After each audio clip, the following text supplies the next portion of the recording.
Welcome back, everybody, to another Digital Gate Studios production. I had to have Justin on board for this one.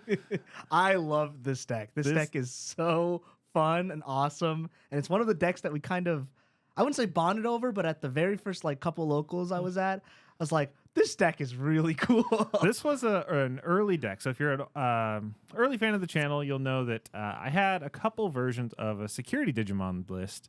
God, it had to be over a year ago now. Right, yeah. Had to be a minute. It's been a while. And I've been looking at the comments, and a couple people have chimed in and been like, hey, when are we going to get an update for this? Right. And I've kind of put it off just because I'm trying to play some more meta stuff, some more competitive stuff.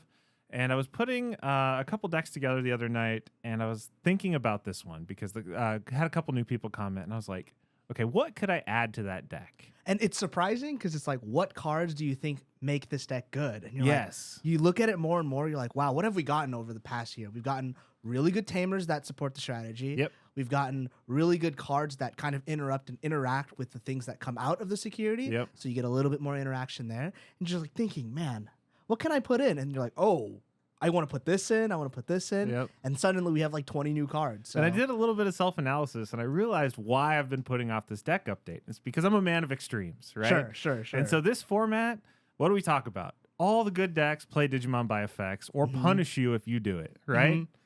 So we played what?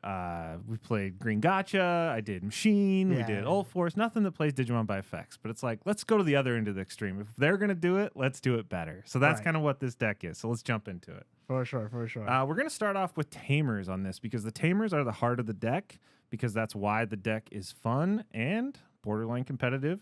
We are looking at 3 Keenans right out of the gate because we are playing a lot of Digimon by effects on your opponent's turn. It's going to gain you a ton of memory, and of course, it is that awesome anti-strategy to a lot of what your opponent does because they're going to gain memory when they play stuff by effects, but you can counter it, kind of. So it makes your opponent rethink their math a little bit. Right, and I think this is one of the best cards printed in recent memory. This card is bonkers. Yeah. It's really disruptive. Tamers that can potentially play for 2 and refill itself. Doesn't get any better than that. On top of, this will get your memory back fast. Yeah, and it can pass turn out of security. It just makes your opponent really think about, do I want to pitch this Tamer out of my hand? What about this Blinding Ray, this Gravity Crush? I had my whole next turn thought of already, and now I have to kind of either give them another card in hand, which this deck needs draw because it doesn't run trainings, doesn't run boosts, doesn't run a lot of rookies. So, yeah, really good card. And then we're going to also supplement that with Kari. Because if you think about security Digimon that come out of security, those are being played by effects. They're also cards that are being removed from security. So both of these are going to trigger on that activation. Yeah, those two together, super annoying. Yeah.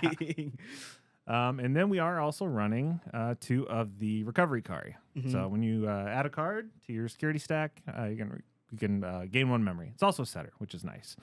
So this fulfills a lot of our color requirements for some of our options and our shenanigans. But this is the Tamer lineup. This is what we got going. The Karis are important for another card we got coming up soon. But that's what we got. So now we'll jump into some eggs.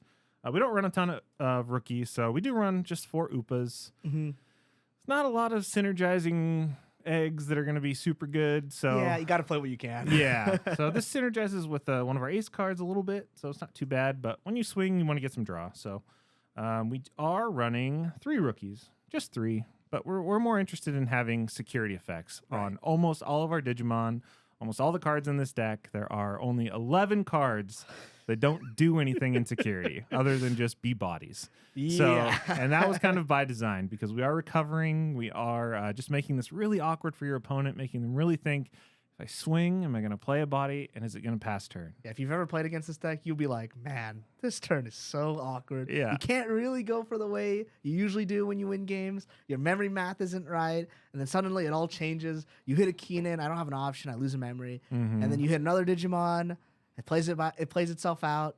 Keenan taps itself again, you lose another memory. Kari stealing all your memory. Harrismon, sec -1. Yeah, sec -1. So it gets super awkward really fast. And the Harrismon lets you go through all your eggs eventually. Yeah, eventually. If you'll see some of the cards in the future. So one card that is did maintain from the last profile video is the Meikumon. This card's awesome, especially it synergizes really nice with the ace cards go on top of it, because we do run a level 6 on top of that is dual color. So if it does die, you're only going to net 1 memory loss if you do have this, because your our level 6 is dual color. So really good. And if you, for some reason, you don't have a Kari or a Keenan, it fulfills that color requirement. Right. So this is an awesome new card. This is the one. We saw this in pre-release. Do a lot of work. This card is awesome. We love the LM Publamon. This card gets way more traction than you would think. Plays out of security, an end of attack, goes on top of your security. So it comes out. It's an annoying thing for 1 turn, and then it's right back in security where you have to deal with it once again. Yep. And triggers the Kari, so when it does go back on, you gain a memory, which is really nice. The thing I've liked about this deck is sometimes your opponent, they're going to try and run you down with little bodies and rookies, and they'll hit Tamers, or they'll hit certain things where they'll live. But being able to swing over a rookie with this, and then recover it is awesome. More health is pretty good. Yeah, because you're just going to see it again on the next turn when they swing at it. But when they swing at it, you're probably going to have a Keenan or Kari set up, so it's going to cost them to play it. Yeah, the longer the game goes on, the more stuff that comes out, and then the more tax you're going to have to pay. So, and we are back to 4 Geograys and 4 of the Cordramons. So we've adeptly kind of named this deck the Clown Car, because the security is our car and these are our clowns. These are our multicolored clowns. We have a red Geogray that comes out, pops a 6K. We'll get into the aces in a minute, but this will pop more than just 6K moving forward. It's not 6K. Yeah, it's not. This will 6K. kill your boss monsters for sure. Yeah. So these cards both play out of security. The Cordramon is awesome in this deck. When you have a Kari set up, it doesn't even feel bad to play this for 6 and draw 2, because you're giving your opponent 3 and they still have to deal with your security. And if they leave it, you can always, we do play Tactical Retreat. So Tactical Retreating any of these back into your security is never a bad idea. And like we were saying earlier, we don't really have that much card draw in the deck, so definitely need these. Even if it's in your hand, you don't feel bad for playing it. Yeah. Eat the two cards, for sure. Feels good. Especially if you have 3 Keenans and 3 Kari set up. You give them 3, who cares? Who cares? Doesn't matter. You give them 5. I'll take that back in a sec. Yeah. give me a moment. Exactly. So the Publamons were really big contenders, and the Harrismons as far as like new cards, new support for the deck. And then you're thinking about like, well, what else did we get? Because the old strategy was to play it a lot like Security Control, where you would play the Magna Angis for 7, and you would run Flame Hell Slice as well. But giving your opponent 7 nowadays, if you're not playing traditional Security Control, is brutal. It is so so hard. bad. These cards are so memory efficient nowadays that it's like you have to have a really good reason. And if putting a Chaos Degrade, a Long, etc. in your security, those are good reasons, right? Yeah. But putting a security rookie sometimes isn't the greatest of values. That's not enough, for sure. Yeah. So and then where have we pivoted to? And then the amount of times where the Flame Hell Scythe would hit in security, but you don't have the Magna set up in trash, you're like, ugh. So we shy away from both of those in this deck. But we did get this awesome new support where we have ace cards now. So we get to board control, which is awesome. We get to utilize our Kari to maintain turn, which is awesome. And it's also really fun and interactive. If they, for some reason, don't pass turn when they swing and hit a Publamon or a Meiku, if they swing again with something else, you can ace mid-turn from something that they just played out on their prior swing, and it catches them off guard 9 times out of 10. Well, because usually what you're thinking is it's an empty board. I got some Karis, I got some Keenans. Okay, so what? You swing, I accounted for this. Something comes out, I pay the memory, whatever. Yeah. I'm fine. I got 0 memory left. I'm going to swing again, try to push for more damage. Bang, ace card. Oh, they have a level 4 on the board now. Yep. Oh, and then your boss monster dies. You recover one. We've recovered one. We've put some more clowns on top of the car. We're set up for our 6s. So suddenly, these level 4s that come out are a lot more dangerous, and they give you a lot more tempo than it did prior. Because back then they were just like a body that swung, did their effects, and that was it. But now Meiku comes out. Okay, Angemon Ace. It's another health. Yeah. Minus 5 to 6K. And if they were planning to Crimson Blaze to pass turn or something like that, sorry. No, sir. Yeah. I'm 8K now. So. Yeah. And then we do have 2 more, and we run the Angelwomon Ace. And this This card is actually so strong in this deck because if you don't realize the synergy of this card, you really only need to be down to 4 security, which isn't bad. Like typically they'll chip one off you right at the beginning. You only have to be down to 4, and this card triggers both of your Karis. Yeah. So if you have any instance of 4 of these, you can do it for free. Give something -6. Geogray after that. Pop a 12K. You could play a Magna after that. You can recover one more, give another 6 somewhere, and then do it. You know, there's so many different interactions that make this card so much fun in this deck. And its lingering effect, your opponent has to deal with it. You have to. It's all turns. So even though you have 4 security, and it's like I have lethal. Okay, you hit one out. Another card comes in, the clown card. And yeah, absolutely. It's really awkward. Especially in this deck, because if you think about the traditional deck this plays in, it plays in like vaccine and stuff like that, where okay, they're gonna put another anything and just another card that you have to pick out, right? But if you're putting another security Digimon on top, it's another body that plays out every time. It's another thing that potentially ace on. So yeah, absolutely. So this card is super fun. This is my preferred lineup because you definitely want the recovery, but this card is your persistence that is just super annoying. Answer me right and now. With the Cordramon, you see more cards in this deck than you would really think. There's a lot of good draw in this deck. So we do run one more ace, and it is kind of does go into that play Digimon out of security and then threaten them. But it's also, if they overextend too early, we have our Zudo ace. Yeah, bang. This card is insane. I wish Red had better aces for this deck, but they don't. So we do run one Zudo ace because this card is not, it's always good to have in hand. Bounces big bodies that play like Levy X. Yeah. Buy. If it comes out with Biting Crush, it only has one source. So Levymon just gets bounced by Zudo ace. Like, back to your hand.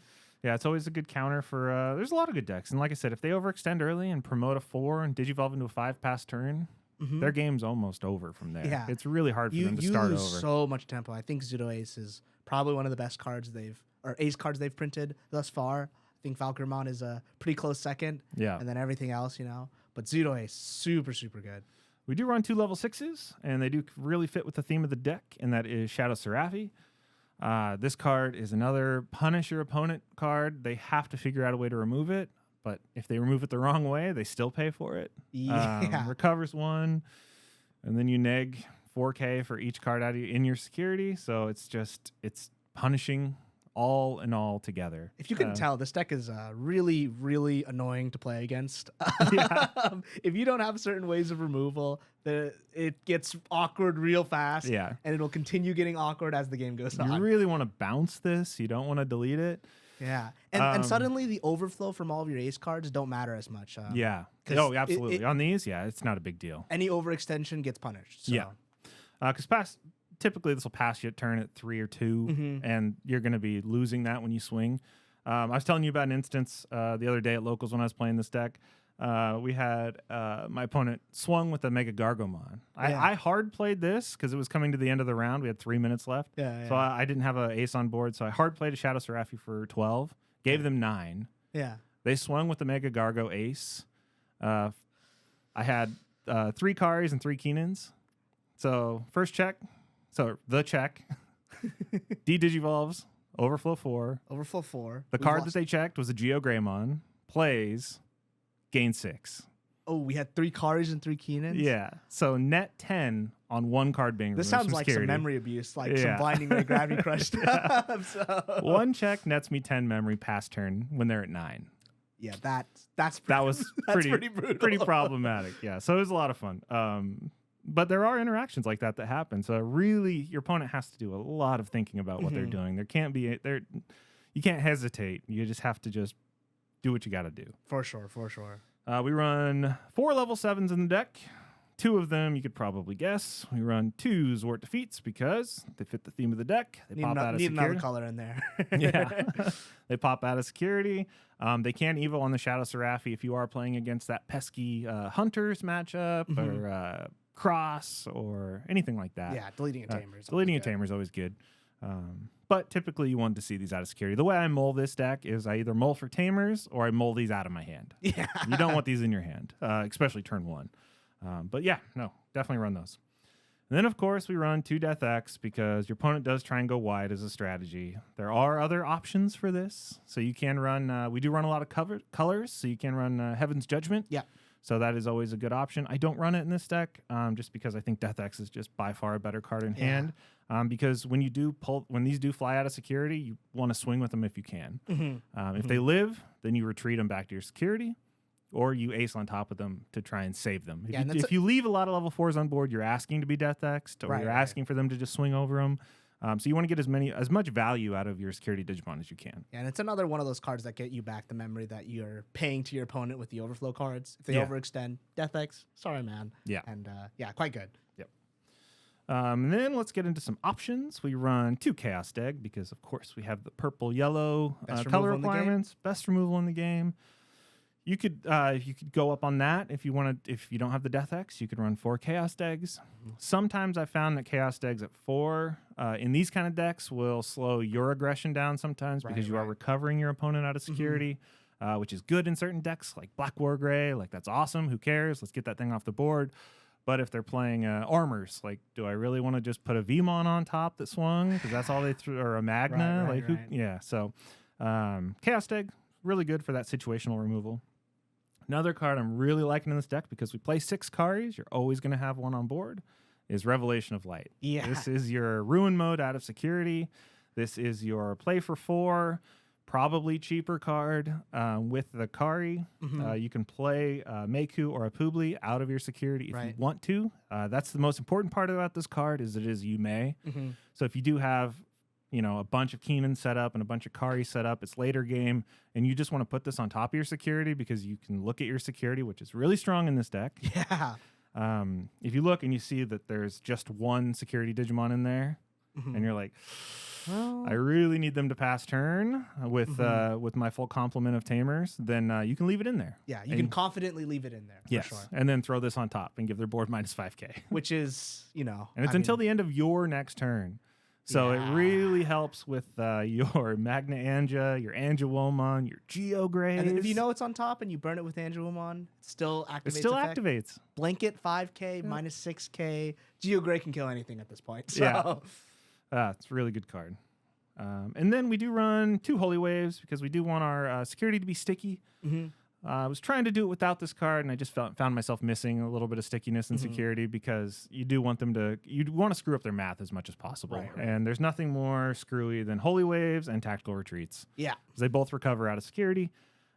It's always fun to be able to, swing or play the Cordramon, gain 2, they leave it alone. You swing with it next turn, it lives, Tactical Retreat it. You're going to get net 4 cards off. Yeah, really one Cordramon, So really good card.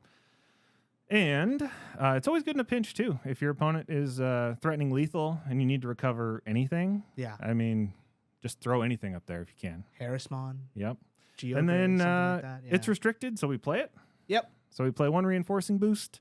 It does play for a little bit cheaper if you have the Kari set up, but being able to put anything on top and take anything, I found it very useful as far as if you do happen to flip one of those 11 cards that don't do anything out of security, you definitely want to put that one to hand. For sure. And then having an extra 3 memory and all these ace cards in the deck. Being able to play multiple ace cards and neg a bunch of security, or neg a bunch of DP all over the board, and then put Geograys down and do all kinds of fun stuff. It's very threatening. So for sure. So that's the Clown Car. That is the deck. If you want to really confuse your opponent and just make them think about their life, put this deck together. It's a lot of fun. Yeah, you ever just see the magic trick with the cloth and it's just like infinite colors? Yeah. That's what this deck is. Yeah. Security is like nine cards deep. 7 colors will come out of it, and you're just like, man, am I ever going to get to the end of this game? Put it together and don't tell anybody at your locals you put it together, and then just pull it out of your bag last minute and then play it. And then just watch them be confused. Because you're going to think it's security control at first, and then nope. No. After the 3rd Digimon that comes out of security and swings for game, they're going to be very confused. So, for sure. But that's the deck. It's a lot of fun, guys. Feel free to chime in the comments what you think. And if you put it together, let me know. And let me know how your results are. I've been having a ton of fun with it. Thanks for joining us. Thank you, Justin. Of course, yeah. Thanks for showing us this awesome list. And we'll see you guys in the next one.